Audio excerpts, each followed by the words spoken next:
Welcome to the video lecture series for Introduction to the Art of Programming using Scala.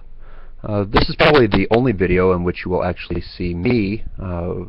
In most of these, you will be seeing screenshots. The purpose of the video series is to communicate things that don't come across so well in the book. It's also to help instructors if you want to do an inverted classroom or an inverted lecture type of setup so that you don't have to create your own materials.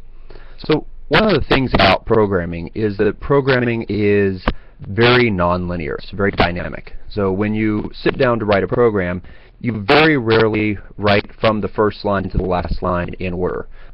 You do a lot more jumping around. Whereas when students sit down to write term papers, they very well might actually write it from beginning to end and not do too much jumping around. When you're programming, you're definitely doing a lot of jumping around. And one of the limitations of a paper book is that it can't demonstrate this. The code samples that are shown in the paper book are of necessity pretty much complete. And they are just displayed to the student. And so the logic that went into developing that code doesn't come across. And one of the goals of these videos is to help the students to see, how code is developed. So most of these videos are basically going to be screenshots.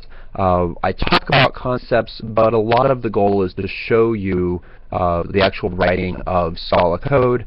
I'm a big proponent of the idea of live coding, the fact that you should see how code is written.